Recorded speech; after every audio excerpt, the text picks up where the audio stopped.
네, 안녕하십니까. 자, 소상공인 기심전결 기초부터 심화까지 사무용품은 어디까지 알아보고 오셨습니까? 강의를 맡게 된 강사 조규민입니다. 반갑습니다.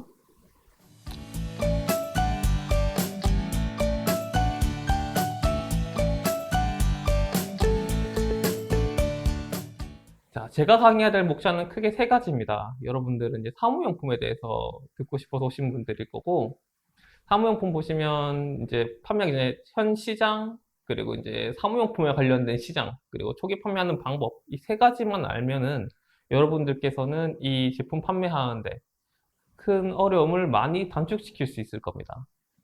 그래서 그 판매하는 방법, 입점하는 방법, 그리고 이제 여러분들이 궁금해하는 사무용품에 대해서 진행하는 방법에 대해서 진행을 하도록 할게요. 여러분들이 사업을 시작하고 아이템을 만들고 이제 이 아이템을 가지고 판매를 해야겠다라는 생각을 가지게 되시면 이걸 어떻게 판매를 하게 될 건지, 그리고 여러분들이 조사가 반드시 필요해요. 우리 대표님들이라고 표현을 할게요. 예비 대표님 혹은 지금 이제 막 제품 만든 초기 대표님들께서는 이제 이런 자료들을 조사하면 이제 찾을 수 있을 거예요. 구글이나 네이버에 검색하시면 찾을 수 있을 텐데, 여러분들이 만약에 현 시장에서 이 지금 보고 있는 차트를 봤다라고 가정을 해볼게요. 그럼 여러분들 이거를 보고 어떤 이제 유의미한 데이터를 추출하실 건가요? 여러분들이 이 데이터를 봤을 때, 이걸 보고, 이거는 요거와 이 부분을 보면은 조금 내가 사업하는데 도움이 되겠다. 이런 거를 찾을 수 있는 능력이 필요해요. 그걸 제가 조금 설명을 드리도록 할게요. 자, 보시면 여기 자료들은 이제 여러분들도 쉽게 찾을 수 있는 건데, 이 자료를 보시면 두 가지를 좀 포인트를 찾아야 되는데, 자, 첫 번째 관련된 이 그래프에서는 뭘 확인할 수 있냐면, 이게 다음과 같은 두 가지의 여러분들은 이제 유의미한 데이터를 뽑아낼 능력을 길러야 됩니다. 첫 번째, 여러분들이 지금 사무용품이잖아요. 첫 번째 질문은 그거였어요. 여러분들 여기 현 시장에서 어떤 유의미한 데이터를 뽑을 수 있을 것인가? 자, 어떻게 뽑을 건가라는 대한 질문이었는데, 모바일 시장, 여러분들은 지금 사무용품 시장이잖아요. 그러면은 대부분 사무용품은 대형마트, 면세점, 백화점, 슈퍼마켓, 편의점 이런 곳보다는 이제 첫 번째 전문 소매점에서 많이 진행될 거고, 두 번째는 온라인, 그리고 모바일, 이제 인터넷 소개에서 진행을 할 건데, 여러분들께서 요거를 보고 내가 지금 봐야 되는 거는 최신 자료가 첫 번째고, 두 번째로는 내가 해당되는 내용들. 자, 그럼 두 번째, 이거를 다 캐치를 한 다음에 뭐를 해야 되냐면, 이거 수치를 보고, 현 시장은 이렇구나라고 머릿속에 입력을 해야 됩니다. 자, 그러면 여러분들께서 지금 온라인 시장, 모바일 시장인 수치를 보고 전문 소매점 수치를 봤습니다. 첫 번째 드는 생각이 뭘까요? 첫 번째 들어야 되는 생각은 여러분들이, 지금 이제 2016년부터 2020년까지 쭉 추이를 보니까, 모바일 시장 비용이 생각보다 많이 올라갔구나. 그리고 전문 소매점은 많이 줄어들었구나. 라는 것을 인지를 하고 계셔야 됩니다. 이게 왜 인지가 필요한 건지 뒤에서 다시 설명을 드리도록 하겠습니다. 자, 두 번째 자료예요. 자, 첫 번째 자료를 보고 첫 번째 거를 캐치한 다음에 다음 지금 보여주는 이제 쇼핑비 지출 비중 그리고 비중 변화 예상 이 두 그래프를 봤어요. 그럼 여러분들 어떤 거를 찾아야 될까요? 밑에 나와 있는 글처럼 지금 온라인 쇼핑이 오프라인 침투율보다 더 높다. 그리고 지속적으로 높아질 것이다. 라는 걸 알 수 있게 돼야 됩니다. 자, 온오프라인 쇼핑비 지출 비중을 보면은 지금 오프라인은 지속적으로 감소하고 있고 온라인은 올라가고 있죠. 2020년도에는 62%까지 올라왔습니다. 이거 62%라는 수치는 엄청난 수치예요. 우리 시장이나 이제 사업하는 입장에서는 이거 간과할 수 없는 수치인데, 자, 이런 수치들을 보고, 그러면은 내가 어디에 투자를 많이 해야 될까요? 물론 많은 사무, 저 또한 마찬가지고 오프라인과 온라인 둘 다 투자를 하고 있는데 그 비중이 달라져야 된다는 거죠. 지금 여러분들이나 저희 사무용품 판매하는 사람들은 지금 오프라인보다는 온라인에 더 많은 비용을 투자를 하고 신경을 써야 되는 그런 시대에 왔다고 보시면 될 겁니다. 그 오른쪽에 있는 내용도 마찬가지예요. 많은 사람들 그리고 전문가들께서 우리가 어떻게 변화할 것인가를 추측하는 결과 지금 매년 그 지출 비중 변화 예상을 보시면 온라인이 오프라인보다 훨씬 더 많은 이제 비중이 늘어날 것이다. 이제 판매하는 비용이든 수치든. 지금 보고 있는 건 여러분들, 이건 제가 지어낸 얘기가 아니고 객관적인 지표들이죠. 이게 사업가들은 이런 객관적인 지표들을 바탕으로 이제 의사결정을 하고, 그럼으로써 사업을 성장시켜야 사업 성공할 확률이 높아집니다. 지금 이제 많은 사업가들의 착각하고 있는 거는, 아, 지금 잘 팔고 있으니까, 지금 잘 팔고 있으니까 이렇게만 가면 되지 않겠냐. 아니면 혹은, 아, 어떤 사람은 이렇게 판매했는데 잘 팔렸더라. 나도 그럼 따라하면 되지 않겠느냐. 물론 그게 틀렸다고 말은 할 수 없지만, 이제 확률적으로 봤을 때는 객관적인 지표를 보고 따라가는 게 훨씬 더 잘 되거나 아니면은 이제 성공할 확률이 높아진다는 거죠. 그럼 이거를 정리했을 때 제가 이제 조사한 내용을 취합을 해보니까, 지금 모바일 쇼핑 관련된, 이제 온라인 중에서도 모바일 쇼핑 관련된 게 확 늘었어요. 이게 2021년도 기준입니다. 지금 모바일 쇼핑 거래액을 보시면 이제 8조에서 9조까지 올라왔잖아요. 9조까지 올라왔다는 게 무슨 의미를 뜻하는 거냐면, 지금 모바일 쇼핑 거래액이 올라간 속도가 어마무시하다는 겁니다. 그리고 쇼핑 비중도 70%를 처음으로 넘었습니다. 작년만 해도 67%였는데 2021년도엔 70%의 비중의 사람들이 모바일 쇼핑을 진행을 한다는 거예요. 자, 그럼 여러분들은 이제 제가 첫 번째 설명드렸죠. 온라인과 오프라인 중에서는 온라인을 더 신경 쓰는 게 맞다. 비용 투자든, 그러다 오프라인을 버리라는 소리가 아니고, 오프라인을 신경 쓰되 온라인 더 신경 쓰는 게 이제 수익적인 측면에서 높은 수익을 가져올 확률이 높다. 그럼 온라인 중에서도 또 인터넷하고 모바일은 또 달라요. 일단 뭐 화면 보여지는 크기도 다르고 사람들 소비 패턴도 다르기 때문에, 그런 측면에서 보면은, 아, 온라인 중에서도 모바일 쪽으로 더 비중을 차지하게 하면은 좀 수익성이 올라가지 않겠는가라는 생각을 하게 될 겁니다. 여러분들께서는 이러한 현 시장의 트렌드를 숙지를 하고 이 다음 챕터로 넘어가야 돼요. 이 다음 챕터가 뭐냐면, 아, 현재 우리 상황이 요러면, 그러면 이제 그 다음에 들어가야 될 거는 뭐냐면, 사무용품은 어떤가? 자, 그 일반적인 제품들은 그래, 그럴 수 있겠어. 그럼 이제 사무용품. 자, 사무용품도 똑같은가? 아니면 좀 더 다른가? 라는 걸 하면은 대부분은 조금 다를 겁니다. 비슷한 영향을 미친 건데, 이 사무용품뿐만 아니라 뭐 식품이든 의료든, 이거는 이제 그 시장을 다시 한 번 더 깊게 들어가야 되는 거죠. 1차적인 조사를 끝내고 이제 현재 흐름을 읽었으면 이제 좀 더 깊게 들어가서 우리 제품에 관련된 쪽으로, 그게 여러분들에겐 사무용품이 되겠죠.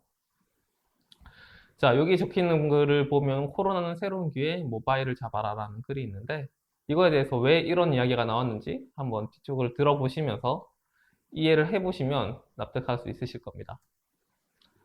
자, 지금 첫 번째, 코로나가 2019년부터 이렇게 나왔잖아요.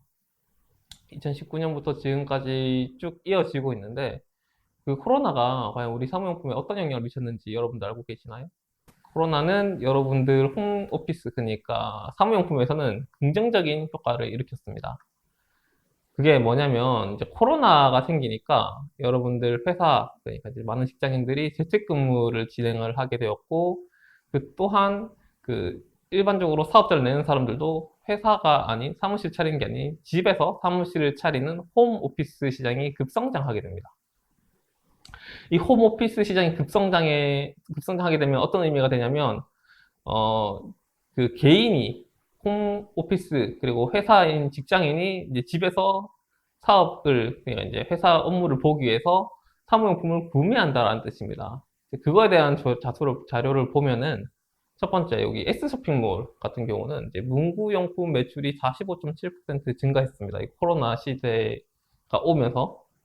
자, 45.7% 증가. 그러면은 우리 시장 상황에서는 어떤 반응이에요? 굉장히 좋은 효과. 그러니까 기회가 되는 거죠, 기회. 이런 첫 번째 기회가 문구용품 매출이 증가했다는 것을 알 수 있고, 두 번째는 보드 제품 27.6%, 그리고 소료 파일 24.4% 증가. 이거는 여러분들이 지금 이제 보시고 있는 자료들을 숙지하고 계시면 여러분들이 사업 진행할 때, 의사 판단을 할 때 더 도움이 되겠죠. 이런 것들을 찾고 조사를 하고 그 다음에 마케팅 아니면 판매 전략 기획을 꾸려야 여러분들이 성공할 확률이 많이 올라가게 됩니다. 이런 것들을 하나씩 하나씩 제가 알려드리도록 하겠습니다. 자, 앞에서 이제, 아, 그래, 홈오피스 시장 증가해서 내용을 다 알겠어. 모바일이 좋다. 이까지 이해가 되셨으면, 아, 그러면은 이제 모바일에 광고 투자를 많이 하면 되겠지. 이렇게 생각을 하시는 분이 생길 거예요. 물론, 그렇게 되면 확률이 올라갈 거라는 거는 저는 이제 객관적인 데이터로 봤을 때는 확률이 많이 높겠죠. 그런데 여러분들은 여기서 조금 더 들어가야 되는 게 뭐냐면, 그러면 어떻게 공부를 할 것인가에 대한 것도 자료조사를 근거로 여러분들이 계획을 짜야 되는 겁니다. 뭐, 오프라인은 제가 뒤쪽에서 다시 설명을 드릴 거예요. 오프라인 판매 전략 어떻게 될 것인지 어떻게 설명을 드릴 거고, 온라인이 지금 더 중요하기 때문에 온라인에 대해서 조금 더 설명을 하고 넘어가도록 하겠습니다. 자, 여러분들이 오프라인과 온라인, 그리고 이제 모바일, 이런 내용들, 이런 이제 좀 조사를 해보셨던 분들은 좀 들었을 거예요. 이런 자료는 다 들었을 거고, 지금 보여주는 자료까지는 찾을 수 있을 겁니다. 자, 여기서, 그럼 지금 본 자료에서는 어떤 것을 여러분들이 추출을 해야 되느냐에 대한 이야기를 좀 드릴게요. 자, 첫 번째로 오프라인에 대해서 한번 설명을 드리자면, 제가 감사하고 있다고 했잖아요. 여기 첫 번째 백화점을 보시면 오프라인의 백화점은 이용 건수가 계속 감소하고 있는 추세죠. 11%, 39%, 55% 이렇게 줄어드는 추세인데 건당 금액은 반대로 올라가고 있습니다. 그 이용 건수가 줄어드는 게 35%고 건당 금액은 21% 늘어났다라는 거는 전체적으로 보면은 마이너스인 상황이지만 건당 금액을 통해서 이제 판매 전략을 좀 수립하면 되겠구나라고 여러분 판단하시면 되고 대형마트도 마찬가지예요. 이용 건수가 많이 줄었죠. 코로나이기 때문에 당연히 줄어들 수밖에 없는 상황이고 대신 이제 건당 금액은 좀 올라가는 상황. 편의점이 조금 달라요, 여러분들. 편의점은 백화점과 대형마트는 안 가기 때문에 오프라인에서는 편의점을 좀 더 많이 이용을 하게 되고 대신 이용 금액도 올라가게 됩니다. 근데 이게 수치로 보면은 이제 백화점이나 대형마트 있던 사람들이 이동한 거라고 보시면 될 거예요. 자, 이게 오프라인 현재 상황. 그리고 온라인 쇼핑에 대해서 저 설명을 드리자면 이용 건수가 지금 올라갔다고 얘기했었죠. 이용 건수는 많이 올라갔습니다. 근데 홈쇼핑 보시면 건당 금액은 줄어들었어요. 자, 40%의 이용을 하게 되고 그 건당 금액은 14%가 줄어들었는데 이것을 여러분들 어떻게 판단해야 되는지에 대해서 제가 이제 설명 좀 드릴 건데 홈쇼핑, 택배 서비스, 인터넷 쇼핑 다 같은 지금 비슷한 추이를 보내죠. 건당 금액은 올라가고 건당 금액은 줄어들고 이용 건수는 올라가고 자, 이런 상황에서 제가 여러분들에게 딱 질문을 드리면 문제를 드리면 여러분 어떻게 판단할까요? 자, 이 자료를 보고 여러분들은 그럼 마케팅, 판매 전략, 홍보를 어떻게 세우는 게 좋을 것 같아요? 라고 하면 여러분 어떻게 대답을 하실까요? 물론 사람마다 조금씩 다르겠죠. 사람마다 조금씩 다를 텐데 여러분들이 이거를 보면은 이제 뭐 대다수 사람들은 건당 비용 그리고 건당 금액이 올라가니까 비싼 제품 올라간다라고 비싼 제품 팔아야 된다고 생각하시는 분도 있을 거고 아니면 패키지 상품 만들어야 된다 생각하시는 분도 있을 텐데 자, 이게 여기서 여러분들이 캐치를 해야 되는 가장 키포인트가 뭐냐면 코로나로 인해서 온라인 쇼핑 이용 건수 증가, 평균 이용 금액 감소 이 말을 다르게 해석을 하자면 한 번 가면 많이 구매한다. 그러면은 여러분들이 진행을 팔 때는 내가 지금 펜 한 개를 팔고 있었는데 이거를 세트로 판매를 하면 더 잘 팔리겠지. 라는 이제 이런 것들을 생각을 하셔야 돼요. 대량 구매가 많아진다. 그러니까 패키지를 많이 산다. 조금 모여있는 걸 많이 산다. 그러면 여러분들이 백화점에 오프라인 입점하고 계신 분이거나 입점할 생각이면은 지금 뭐 여러분들이 펜을 하나 만든다고 가정을 하면 이 펜을 몇 개 세트로 해서 샤프, 볼펜, 뭐 지우개 세트로 해서 판매를 한다든지 아니면은 지금 낱개가 아니고 막 2 플러스 1, 뭐 이런 행사를 한다든지 이런 전략을 세워야 되는 게 지금 시기라는 거죠. 이 수치를 보고 판단을 하셔야 된다는 거예요. 자, 반대로 얘기를 드려볼게요. 온라인을 보시면 어때요? 이용 건수는 올라가고 건당 금액은 줄어들었습니다. 이게 뭐냐면 사람들이 자주 본다는 뜻이에요.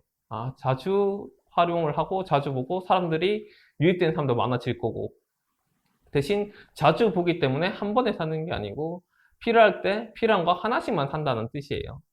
자, 이런 사람들한테는 어떻게 여러분들이 홍보를 해야 될까요? 당연히 패키지로 하는 것보다 오프라인과 반대겠죠. 하나 낫게 내가 꼭 필요한 것들을 제공하는 서비스를 해야 온라인에서는 성공할 확률이 올라간다는 거죠.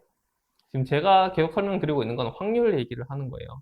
객관적인 자료를 바탕으로 여러분들이 아, 이 객관적인 자료를 봤을 때 이렇게 하면 확률이 올라가겠구나라는 건 판단하는 건데, 물론 이게 100% 정답이라고 할 수는 없습니다. 왜 100% 정답이라 할 수 없을까요? 이게 아이템마다 다르기는 합니다. 뭐 어떤 제품은 뭐 이런 상황에서도 패키지가 더 잘 팔릴 때도 있고, 이거는 판매하기 전까지는 모르는 거예요. 하지만 확률적으로 봤을 때만 높다라고 보시면, 아, 내 제품은 지금 현재까지 이렇게 판매가 돼 왔으니까 지금 상황에서 이렇게 판매하면 된다. 이런 의사결정을 할 때 참고하라는 뜻입니다. 이런 참고할 수 있는 능력이 여러분들 사업할 때, 그러니까 사무용품의 이제 마케팅을 진행할 때 큰 도움이 될 겁니다. 자, 이렇게 제가 쭉 설명을 드렸어요. 오프라인과 온라인이 이렇게 진행된다. 자, 이것을 한 번 제가 정리해서 설명드릴게요. 자, 소비자들은 바깥 활동이 감소를 해요. 코로나니까 감소를 합니다. 오프라인 시장 매장 방문 시 많은 물건을 판매하는 이제 대량 구매 패턴이 증가했으니까 아까 말했던 그 이제 패키지 형태나 뭐 행사 상품 아니면 이제 여러 개를 살 수 있도록 유도할 수 있는 그런 시도들을 해야 되는 거고, 온라인 쇼핑은 이제 필요할 때 수시로 구매하는 형태를 보이기 때문에 여러분들이 꼭 필요한 걸 제공할 수 있는 그런 패키지들을 많이 개발을 해야 된다는 거죠. 물론 거기서 이제 여러분들이 온라인 쇼핑 같은 경우는 이제 물류, 그러니까 택배, 이제 유통 관련된 비용이 증가할 수밖에 없어요. 그런 것도 감안해서 가격 책정을 하셔야 여러분 사업하는데 큰 무리가 없으실 겁니다. 자, 그러면은 이것을 제가 한번 정리를 해봤습니다. 여러분들이 이거를 판매하고 사업을 운영을 해야 되기 때문에 어떻게 진행을 해야 되는지 쭉 설명을 드릴게요. 자, 기존은 뭐냐면 여러분들 코로나 시대의 이전이었습니다. 그러니까 최근이죠. 이것도 최근이긴 한데 여러분들께 지금 시대가 되게 빠르게 변하고 있기 때문에, 굉장히 빠르게 변하고 있기 때문에 기존, 최근, 그리고 내년 되면 또 달라질 겁니다. 코로나가 끝나게 되면 좀 달라질 거예요. 그 자료들도 확인을 하고 판단을 해야 됩니다. 여기 보시면 변화를 보시면 여기 첫 번째 기존에 대해서 그 포괄적인 탐색 과정 및 구매 과정 편의성 중시에서 기존에 어땠냐?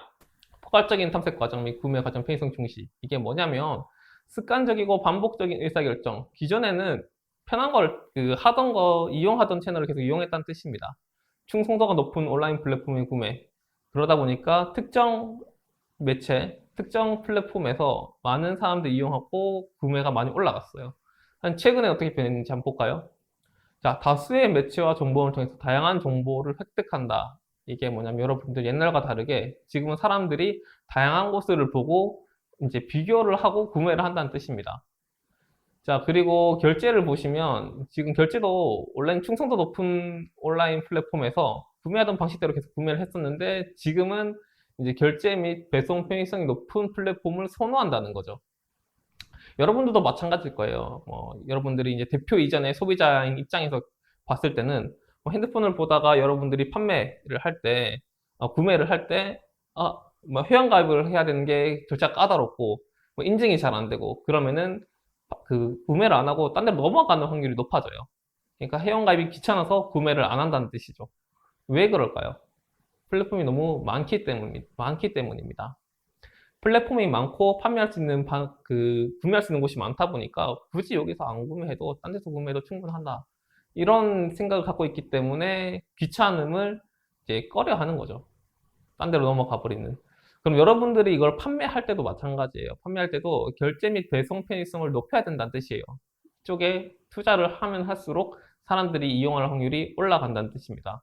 이게 온라인 쇼핑 영역으로 보면 쇼핑몰에서도 그런 것 때문에 이제 멤버십을 막 한다든지 소비자 결속을 위해서 로얄티 프로그램을 막 내는 거예요.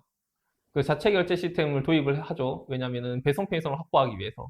근데 이런 시대 흐름을 보고 여러분 판매할 때 이제 신경 써야 되는 부분들이 이쪽에 비용 투자를 하고 좀 신경을 써야 소비자들이 남아 있는다라는 것을 인지를 하고 계셔야 됩니다. 자, 그 다음에 여기 구매 대상 품목 다변화. 이 변화를 한번 볼까요? 기존에는 이제 특정 카테고리에서 구매를 했었죠. 뭐 아주 옛날에는 이제 모나미 볼펜이 엄청 많이, 누구나 모나미 볼펜을 사용을 했었습니다. 모나미 볼펜 사용하고 있다가 지금 어떤가요? 펜이 너무 많아졌죠.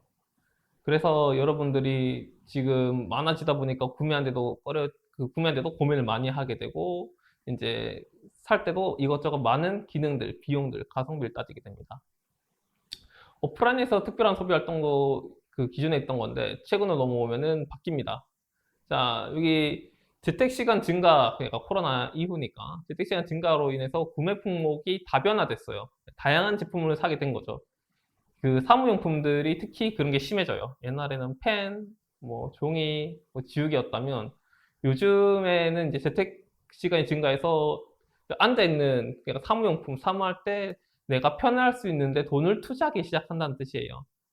뭐 이제 펜을 사다가 이제 펜꽂이도 이제 좀 다양하게 산다든지, 펜 종류도 늘어난다든지, 뭐 의자 관련된 이제 등받이도 조금 변화를 한다든지, 뭐 사무용품 관련된 업무 효율을 증가할 수 있는 그 용품들에 돈을 투자하기 때문에 여러분들이 지금 이 시기에 온라인을 좀 신경을 써야 된다는 뜻이고, 두 번째로는 그거죠. 일상적인 삶의 특별한 삶의 소비 기회의 양극화가 일어났어요.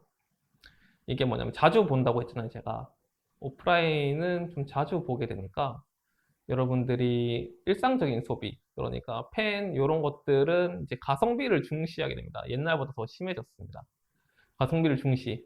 그 특별한 소비는 뭐예요? 특별한 소비는 이제 뭐펜 같은 일반적인 것보다는 뭐 전자기기가 일반적이죠.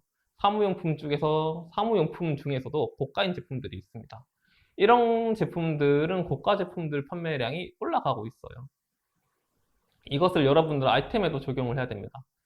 제가 왜 이렇게 자료를 준비했냐면 사무용품도 종류가 너무 많아요. 다양하기 때문에 이것을 다 맞춤형으로 설명을 드리고 싶은데 그 맞춤형 설명들이 어려우니까 여러분들이 제 설명을 듣고 판단해서 이런 이제 여러분들의 기획을 적용시키면 됩니다. 일상적인 소비가 뭐냐면 여러분들이 펜 하나 판매를 하게 되면 가성비, 그러니까 좀 저가 정책을 펼칠 필요가 있다라는 거고, 이제 좀 고가인 그 제품은 판매 추이를 보고, 아, 이건 이제 퀄리티를 높이고 가격 올리는 게 더 잘 팔릴 수 있다는 뜻입니다. 이런 것들이 최근에 더 심해졌다라고 확인하시면 될 겁니다. 자, 온라인 유통 플랫폼의 브랜드 상품 입점 노력은 이제 이건 특별한 소비 때문에 생긴 영향이에요. 가장 대표적인 사례가 카카오죠, 카카오. 여러분들 카카오에 마크 하나 붙으면, 이제 캐릭터 하나 붙으면 가격이 확 올라가는데 그게 팔리고 있습니다. 같은 제품, 같은 기능이라도 그런 이제 특별한 소비가 돼버리면 제품의 가치가 올라가요. 근데 그게 최근에 더 심해졌다라는 뜻입니다. 자, 그럼 여러분들 아이템 같은 경우도 좀 특별한 소비에 초점을 두는 게 더 좋다라는 걸 알 수 있겠죠. 왜냐면 지금 여러분들, 지금 수업 듣는 분들은 소상공인 쪽에서 오신 분들이기 때문에 초기 아니면은 아직 규모가 엄청 커지기 전 단계인 대표님들이실 거예요. 그러면은 가성비로 넘어가게 되면은 이제 좀 큰 기업들이랑 경쟁하기가 많이 어려워지죠. 대량 생산이 힘들어지기 때문에.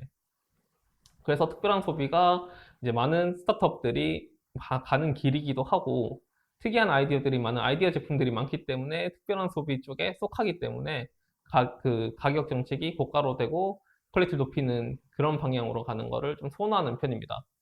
저도 그런 식으로 진행을 했었던 것도 하나의 그 사례로 볼 수 있겠죠.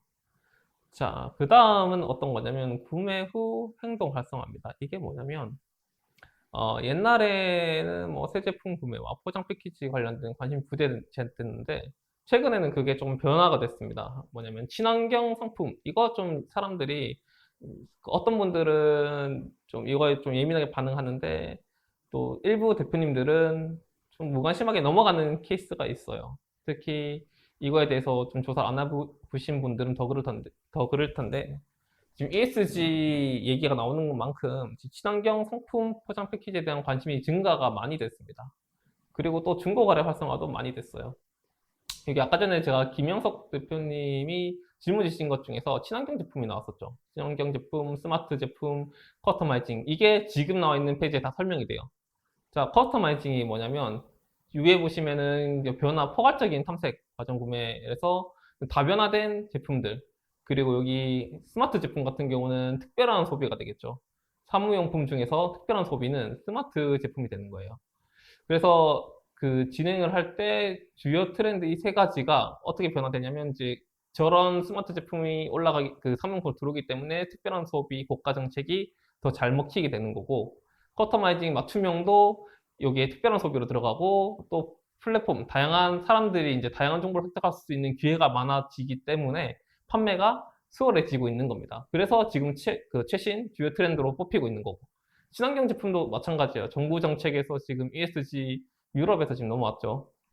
그래서 이제 뭐 협회라든지 그리고 이제 뭐 기관에서 뭐 ESG 교육 막 하기 시작하고 그 교육에서 여러분들이 이제 인증도 내기 시작하기 때문에 대기업들이 그걸 따라가기 시작하니까 그 아래 기업, 중견기업도 따라가기 시작할 거고 중소기업도 따라가게 될 거죠. 왜냐하면 사회 트렌드가 그런 식으로 흘러가고 있다는 뜻이에요. 그래서 여기 친환경 상품 포장 패키지가 관심이 증가했던 이유가 이런 대기업들이 이렇게 흘러가기 때문에 광고를 많이 해요. 홍보를 많이 하고 그리고 친환경 관련된 이제 그런 기업뿐만 아니라 공공기관에서도 이런 것들에 대해서 홍보를 하기 때문에 관심이 증가할 수밖에 없죠. 그래서 사람들이 친환경 상품 포장 패키지라고 하면은 조금 더 이걸 사면 내가 조금 특별한 사람이 된 것처럼 느껴지고 이걸 사야 이제 올바른 이제 소비 활동을 했다고 판단이 되는 거예요. 물론 그게 아니라고는 안 하는데 그런 것들은 이런 트렌드랑 연관이 있다는 뜻입니다. 자, 친환경 상품이 올라가면서 중고거래도 똑같이 활성화가 됐습니다. 왜냐면 새 거를 사는 것보다 중고 제품을 사는 게 환경적인 측면에서는 더 유의미한 이제 좋은 그 영향이기 때문에 사람들이 중고거래를 신경 쓰게 된 건데 제가 중고거래라고 얘기하면 아니 나는 기업인데 난 대표인데 내가 대표인데 여기 중고거래 내가 파는 제품을 중고로 다시 파는 게 어떻게 내가 중고로 파냐 그건 소비자들과 소비자들이 판매하는 거 아니냐라고 얘기하시는 분들이 좀 많았어요. 제가 컨설팅을 할 때도. 근데 요즘에는 기업들도 중고거래에 뛰어들고 있습니다. 예를 하나 들어보겠습니다. 제가 제품을 하나 판매를 했어요. 근데 그 제품을 판매했는데 어떤 특정 소비자가 제품을 사용하다가 단순 변심으로 환불을 한다든지 아니면 제품에서 써보니까 기능이 마음에 안 들어서 환불을 한다든지 아니면 조금의 하자 사용하는데 문제가 없지만 뭐 이제 뭐 디자인적으로 화자가 생겨서 환불을 한다든지 이런 환불된 제품들이 있는데 요즘에 트렌드가 어떠냐면 이런 환불된 제품들을 가지고 저가로 다시 내놓는 거죠. 기능적으로 문제없는 제품들에 한해서 그걸 저가로 내놓으면 소비자들은 그런 이제 기업들이 내놓은 저가 제품을 살려고 하는 소비자들이 많아진다는 뜻이에요. 그래서 여러분들도 지금 중고 거래에 대해서 관심이 없던 사람들도 한 번쯤은 중고 거래에 대해서 생각을 해보실 필요가 있다. 물론 이제 패션이나 식품 같은 경우는 많이 힘들겠지만 사무용품은 그게 더 조금 접근하기 쉬운 제품일 확률이 높죠. 물론 여러분들 중에서도 이게 중고가 안 되는, 뭐 가치가 떨어지기 때문에 안 되는 그 제품도 있겠지만 여러분들 생각보다 사람들이 중고에 대해서 조금 더 열린 마음으로 가고 있다는 것을 알고 계시면 좋겠습니다. 그래서 뭐 지금 쇼핑몰에서도 친환경 포장 재료로 이제 배송 서비스 한다, 뭐 경쟁력 강화 모색한다, 중고거래 기회를 계속 제공하려고 한다, 이런 것들이 지금 트렌드 변화의 하나의 방안이 이제 하나의 인사이트죠. 그러니까 여러분들이 어떻게 해야 될까요? 여러분들도 지금 당장은 아니더라도 이런 것들을 고려해서 기획을 짜야 된다는 뜻입니다. 그 다음에 두 번째로 보셔야 되는 건 오프라인 시장이 이게 연령층이 중요하잖아요. 여러분들 제품이 내가 파는 제품들은 이제 뭐 장년층, 노인분들이 사용을 해야 된다. 뭐 그런 분들이 있을 거고 아니면 어린이들이 사용을 해야 된다. 이런 분들이 있는데 지금 기존에는 이제 중장년층은 오프라인 소비를 위주로 했지만 요즘 들어서는 온라인 쇼핑이 매우 증가됐습니다. 그래서 여러분들께서는 이 중장년층에 대한 판매를 함에 따라서도 지금 온라인으로 진행하는 게 조금 더 고려해 봐야 되는 사항이라고 보면 되겠습니다. 지금 이제 코로나에서 조금 더 깊게 들어가 볼게요. 그러면 2020년도 지금 이제 코로나에 한해서만 보게 되면은 지금 이 자료는 제가 재밌어서 들고 온 건데 뭐냐면 자료마다 여러분들이 판단해야 되는 게 있어요. 지금 빨간 색깔 굵은 거 보이시죠? 이 굵은 빨간색 선은 전체 확진자 수입니다. 근데 좀 신기하게도 이 확진자 수에 따라서 제품 판매하는 추이가 성장률이 같이 움직인다는 뜻이에요. 특히 모바일은 더 심해졌습니다. 확진자 수가 올라가면 모바일 이용하는 사람들이 올라가고 확진자 수가 떨어지면 떨어지는 경향이 보이죠. 자, 이거를 가지고 여러분들 어떤 그 소비 패턴을 이용할 수 있겠어요? 가장 첫 번째로는 확진자가 올라가는 걸 미리 볼 수 있잖아요. 그러면은 모바일 판매하는 사람도 올라가겠거니라고 생각하고 그때 이벤트를 막 하는 거예요. 지금 신규 유입하는 사람들은 뭐 얼마 정도 할인을 한다. 뭐 지금 특별 할인 행사를 한다. 이런 것들을 이제 이런 식으로 확진자 수를 보고도 판단할 수 있다라는 게 이 그래프의 재밌는 점이죠. 그 다음 좀 복잡한 그래프로 넘어갈게요. 자, 이게 이제 전반적인 2002년부터 2020년까지 추이예요. 보시다시피 다양한 품목들이 이렇게 주기적으로 왔다 갔다 하는데 이게 온라인은 지금 특정한 2009년도의 서비스나 20년도의 서비스 빼고는 다 플러스예요. 꾸준한 성장을 하고 있다는 뜻이에요. 성장의 속도가 좀 다를 뿐이지. 그래서 여기서 여러분들은 여기 생활을 보셔야 됩니다. 사무용품 생활을 보셔야 되는데 그리고 여기 총 거래량을 보시면 많이 올라갔잖아요. 2020년도에. 지금 올라가는 추세이기 때문에 여러분들이 지금 시장에 진입하기에는 매우 좋은 환경이라고 보시면 돼요. 자, 그러면은 알겠습니다. 온라인, 모바일 다 알겠는데 어떻게 들어가야 될까요? 라고 질문 주시는 분들이 가끔씩 계세요. 지금 제가 처음에 얘기했던 것처럼 그 시장에 있는 플랫폼이 다양화되고 사람들이 다양한 플랫폼을 보기 때문에 지금 어느 플랫폼에 딱 들어가라 라고 이야기하기는 쉽지 않아요. 저 같은 경우는 12곳 입점을 했는데 지금은 더 많이 입점을 했습니다. 그러니까 웬만한 그 입점의 플랫폼들은 다 들어갔다는 거죠. 요즘 플랫폼에 입점하는 거는 엄청 어려운 게 아니에요. 여러분들 조금만 공부하시면 들어가시는 데 큰 무리가 없으실 거고 들어간 다음에 어떻게 홍보하느냐가 더 중요한 역할이라고 보시면 됩니다. 제가 지금 강의 내용이 많은데 이거를 다 압축하다 보니까 좀 이해가 안 가고 빠르다 싶으면 댓글로 남겨주시면 제가 좀 속도 조절을 하던가 아니면은 추가적인 설명을 드리도록 하겠습니다. 자, 플랫폼마다에 이제 어떤 데 들어가야 되는지 확실하지 않다고 얘기는 했지만 그래도 조금은 여러분들과 그 지표로 보시면 수수료가 첫 번째가 될 거고 그리고 가장 중요한 고객층이 되겠죠. 쿠팡 보시면 사무용품 같은 경우는 7에서 10%, 옥션 같은 경우는 사무용품이 13%로 저는 알고 있습니다. 네이버 쇼핑도 수수료가 조금씩 더 달라요. G마켓 11펀과 관련된 것도 13% 내외나 뭐 15%될 때도 있고 9%도 될 수가 있습니다. 이런 것들을 보고 여러분들이 지금은 이 수치가 뭐 3%나 2%나 크게 안 와닿을 수도 있겠지만 이 제품량이 늘어나면 이 1%가 엄청 큰 수익률을 가져다 주거든요. 여러분 나중에 큰 회사가 되기 위해서 사업을 하시는 분들이잖아요. 잘 되고 싶고 많이 팔기 위해서 하기 때문에 미리 준비를 해놓고 어느 플랫폼에 조금 힘을 쏟으면 되겠구나라는 것을 이제 이런 것들을 보고도 결정을 할 수 있다라는 거죠. 그리고 여러분들이 지금 사무용품을 보아야 되는 것 중에 하나가 이제 라이브 커머스를 빼놓을 수가 없어요. 이 이야기는 라이브 커머스를 따로 검색해서 따로 공부를 하셔야 돼요. 그만큼 중요한 건데 네이버 쇼핑 이제 그립 여기 보시면 라이브 커머스 관련된 내용을 제가 설명을 드렸습니다. 라이브 커머스가 뭐냐면 이제 방송을 하면서 제품을 판매한다는 거예요. 근데 그게 비중이 계속 올라가고 있고 이제 판매로 넘어가는 구입률이 엄청 높아지고 있습니다.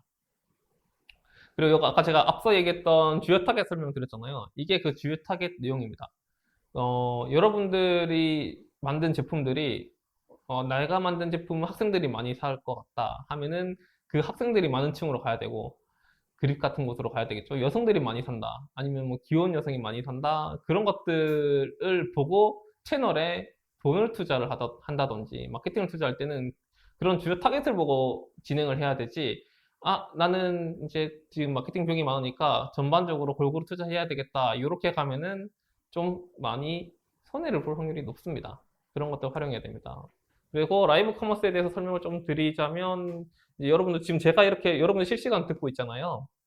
나중에 녹화로도 나오겠지만 실시간 듣고 계실 때 제가 제품을 이렇게 마우스를 들고 이렇게 설명을 하는 거예요. 이 제품을 써보니까 뭐가 문제고 어떤 게 좋고 댓글을 보고 이런 문제는 이렇게 사용하면 문제가 없더라고요. 생각보다 괜찮아요. 이렇게 다 실시간 답변을 하기 때문에 당연히 궁금증이 해결되기 때문에 구매율이 올라갈 수밖에 없겠죠.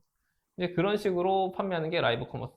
이 부분은 따로 여러분들이 조금 더 확인을 해서 판매 그 전략을 짜셔야 될 만큼 중요한 파트이기 때문에 간단하게만 하고 넘어가도록 하겠습니다.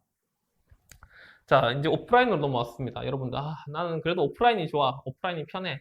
온라인은 지금 하는 대로 하면 되고 오프라인 어떻게 판매하면 좋을까요? 떨어지기는 해도 난 오프라인으로 판매를 하고 싶습니다. 아니면 오프라인 더 잘 팔리는 제품들도 있습니다. 직접 써보고 사용을 해야 되는 제품 같은 경우. 자, 이게 참 어려운데 오프라인 같은 경우는 여러분들이 초기 창업이고 아니면은 지금 막 시작한 지 얼마 안 된 기업 아니면은 확장을 염두에 두고 있는 기업이면 인지도가 낮다라는 가장 큰 문제점이 있습니다. 어쩔 수가 없죠. 제가 막 만들었는데 이것을 좋은데도 이제 판매를 하기는 쉽지 않잖아요. 좋다고 설명을 해야 되고 설득을 해야 되고. 이게 처음에 보시면 여기 지역마다 도매업체들, 이게 사무용품의 가장 대표적인 판매 루트입니다. 여러분들은 도매업체를 찾아가야 돼요. 도매업체들이 그 문구 각 지점으로 쫙 뿌리기 때문에 도매업체를 찾아가가지고 이제 설명을 드려야 되는데, 이거에 대해서 가장 효과가 좋은 거는 딱 찝지는 못하겠지만 결국 여러분들이 찾아가야 돼요. 이거에 대해서는 이제 유명한 대표님이 한 분 계세요. 그에 대해서 설명드릴게요. 드림 오피스, 알파 오피스 디포 같은 경우는 큰 기업이잖아요. 큰 기업이라도 그런 것 모집하는 데가 있으니까 일단 그런 입점을 할 수 있는 절차들. 근데 이런 것들은 드림 오피스, 알파 오피스 디포 같은 경우는 제품이 인증이 되지 않으면 판매나 이런 수치가 없으면 입점이 거의 힘들어요. 설득을 해도 리스크를 지기 때문에 안 하려고 합니다. 그래서 온라인이 먼저 진행하는 게 필요하다고 얘기를 드리는 거예요. 온라인으로 어느 정도 수치로 검증을 하고 오프라인 넘어가는 게 훨씬 수월합니다. 수월하고 확률도 높고 시간도 절약할 수 있는 방법입니다. 핫트렉스가 조금 달라요. 핫트렉스 같은 경우는 여러분들이 입점할 때 지점마다 직접 그것을 이제 구입할 수 있는 권한이 있기 때문에 각 지점마다 가서 얘기를 해야 돼요. 핫트렉스는. 물론 그 지점마다도 이제 서로서로 좋은 제품은 서로서로 공유를 하거든요. 대구에 있는 지점에 이걸 써보니까 잘 팔리더라 하면 서울에 있는 지점에게 얘기를 해서 지금 연락이 올 수가 있어요. 대신 핫텍스는 한 군데 입점을 할 수 있기 때문에 설득하기가 더욱 쉽겠죠. 그런 것들이 여러분들이 지금 집중적으로 노려야 되는 건 핫트렉스나 도매업체 이렇게 보시면 될 거고, 자, 오프라인은 패키지 형태로 들고 가시는 게 제일 좋습니다. 아까 얘기했듯이 펜 하나만 들고 가면은 그것을 봐주는 데가 거의 없어요. 좀 힘들어요, 들어가기가. 그래서 패키지 형태 판매가 잘 팔리기도 하지만 그런 이제 관계자들이나 담당자들도 패키지 형태를 선호해요. 그래서 여러분들께서도 이런 패키지 형태 제품들로 구성을 해서 이제 가는 것을 선호하게 되는 거죠. 자, 거기에서 제가 하나의 예시한 지금 보여주는 그 대표님은 제 학교 그 선배님이십니다. 제 이제 대학교 선배님이시고 저보다 지금 제가 19년 내가 7년 6년 정도 먼저 5, 6년 정도 먼저 창업하신 분이거든요. 제가 많은 도움을 받았어요. 이분에게 많은 도움 받았었는데 이분이 직선 볼펜을 만드셨어요. 여러분들과 마찬가지로 사무용품 제 선배기도 하고 많은 자문도 구하고 아까 제가 앞서 말했던 수상들 많이 했었잖아요. 그 수상을 할 때 같이 가주셨던 분이기도 하고 같이 전시에 나가기도 하고 이분들이 13년도에 아이디어를 내고 15년도에 창업을 한 다음에 16년도 출시 그리고 오프라인 판매를 시작하게 됐습니다. 이분에 대한 스토리를 하나 쭉 설명드리고 강의를 마무리하도록 하겠습니다. 직선볼펜도 아이디어 제품이에요. 사무용품의 아이디어 제품이고 최근에 나온 것 중에서 조금 이제 여러분들에게 도움이 될 것 같다고 해서 제가 들고 온 거고 여기 보시면 뒤쪽에 발통이 달려 있어요. 이렇게 발통인데 이게 바퀴가 그 바퀴 쪽으로 펜이 나오고 앞쪽으로 펜이 나와서 그 바퀴가 없는 쪽으로 쓰면 일반 볼펜이고 뒤쪽으로 쓰면은 이게 직선이 그어져요. 그 일직선 끌 때 바퀴가 있어가지고 직선으로 긋기 쉽게 삐뚤삐뚤하지 않게 만드는 아이디어 제품입니다. 이게 지금 한 개 3,500원으로 팔리고 있습니다. 이 제품 같은 경우가 이 라이노바 대표님이 어떻게 판매를 시작했는지 제가 쭉 들어봤는데 이분이 저희가 얘기했던 걸 그대로 진행하셨던 분이에요. 정석을 밟으셨던 분이죠. 온라인으로 먼저 판매를 하고 이분도 와디즈 출신이세요. 와디즈 판매를 하고 팔리고 이제 각 그 입점 사이트에 입점을 하니까 제품이 신기하니까 팔리기 시작하는 거예요. 팔리기 시작하면 어떤 현상이 벌어지냐면 그 온라인 플랫폼에서도 다 사업자들이잖아요. 기업이기 때문에 수익을 창출하기 때문에 잘 팔리는 제품들은 더 잘 팔릴 수 있게 홍보를 대신 해주세요. 그래서 여러분들이 따로 광고비나 투자를 안 해도 알아서 홍보되는 효과를 받았던 케이스예요. 그런 식으로 제품이 좋으면 자연스럽게 판매가 된다는 뜻이에요. 그리고 이분이 해외 판매를 어떻게 했냐면, 제가 세계대회 수상을 했다고 했잖아요. 세계대회, 뭐 대만, 독일, 중국, 제가 일본, 이렇게 수상을 많이 했었는데, 이런 식으로 수상을 하면서 제품들을 홍보를 했던 거예요. 이 대표님도 저랑 같이 많이 나갔습니다. 뭐 중국이나 대만, 일본, 그리고 서울 국제발명 전시하면 해외 분들이 많이 와서, 이제 이 제품을 보고 이제 구매를 하는 거죠. 이 전시회가 해외에 나가면 독일 같은 데 가면은 한 900만 원 정도 나옵니다. 뭐 숙박비, 전시회 들어 입점비도 한 400대고, 서울에서 해도 100만 원이 넘어가요. 근데 기업들이 이 돈을 투자하고 거기 들어가는 이유가 뭐냐면, 그 비용 투자한 것보다 이 해외 거래가 한 번 되면 그 수익이 엄청나게 높다는 뜻이에요. 그래서 투자를 한다는 거죠.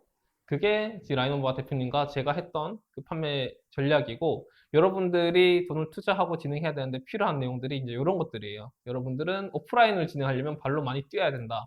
그거에 대한 그 자료가 필요하고 수치가 필요한 거는 온라인으로 진행하는 게 더 수월하실 거다라고 보시면 될 거예요.